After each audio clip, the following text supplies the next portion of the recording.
Hey there, Christy here. I'm going to show you my culling process from start to finish. First, I make sure all of my raw images are on my external hard drive. I also keep them on my SD card as a backup until the images are edited, and then I upload them to the cloud. I don't keep any images or any files on my computer. So next, I just navigate to the folder where the images are, and I drag the entire folder to Photo Mechanic, or I just select all the images and drop them here into Photo Mechanic window. Just like that. If you don't have Photo Mechanic, come back next week, because in next week's video I'm going to show you how to cull in Lightroom and how to make your previews load a little bit faster. But since I use Photo Mechanic, then that's what I'm going to be doing today. I like to cull in Photo Mechanic because it's super fast and it allows me to keep only the images that I want to edit in my catalog. So if you haven't configured Photo Mechanic's labels and ratings to match with Lightroom, then you'll want to be sure that you do that. So the first thing you're going to want to do is go to Photo Mechanic and click Preferences, and then you're going to select this drop down and you're going to first do the General selection. And then what you're going to do is you're going to press this little lightning bolt and you're going to select Adobe Lightroom. That's going to make your color labels align with the color labels in Lightroom.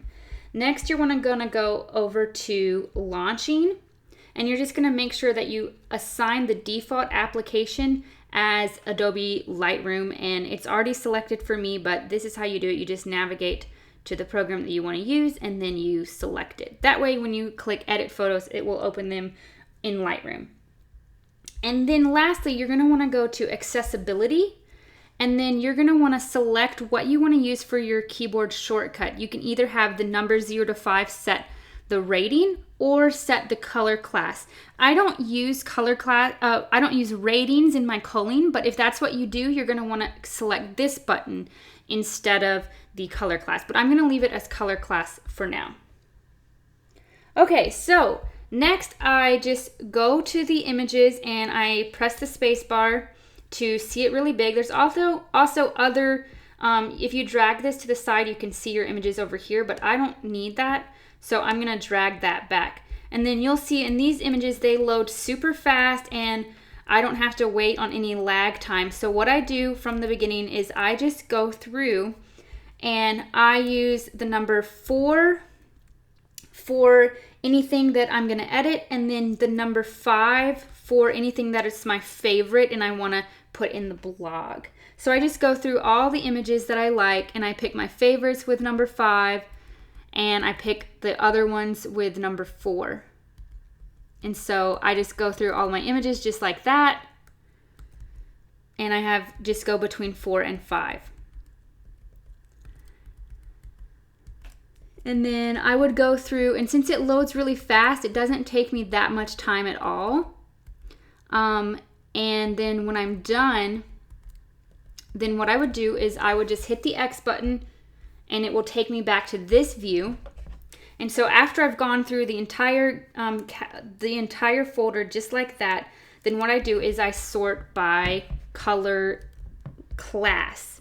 And that's going to be your color label, and it's going to get all of your images that you've selected and culled over here. Now, if I were going to go through the whole gallery, there would be more images. But then what I do is I select all the images and I'm going to actually rename them. I like to rename them before I put them in my catalog. So I just select all the images, I select rename, and then I say, I just rename it how I want to, and then I hit the sequence button, and then I press set variable and I reset it to 0.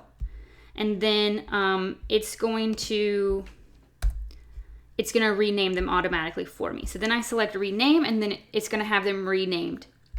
Then I take all these images and I drag them here into Lightroom, or you can right click and hit the edit button, and that will do the same thing.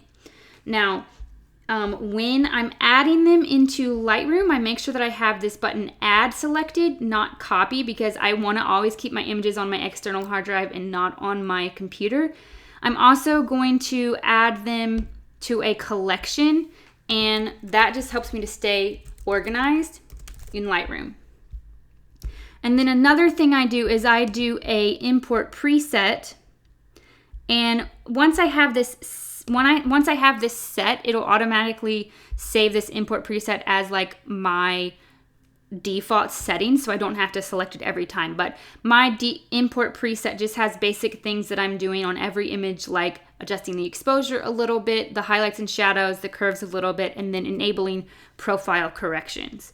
So then I would just import the images, and they're gonna be imported, and they're gonna go directly into my collection that I told them to go in. And so then you can see the color labels that I chose are retained. So then what I would do is I would filter for the color that I would go to Dunford's Raw catalog first, then I would filter for the color that I want to edit. And then I would just edit with these first because these are the ones that I chose as my favorites. And then because I like to get my blogs out to my clients as fast as possible, so I would edit those first. And if I were working with a private editor, I would just edit those, and then once I was done, I could take all these images and export them as a catalog for my editor, and she would have the ones that I edited as my pre-edits, and then the rest of them she would use to match. But if I wanted to go back and edit myself, then when I was done, I would just go back to the collection and filter for just the blue ones and continue to edit those. So that's it. That's my entire culling process. It's super easy, super fast.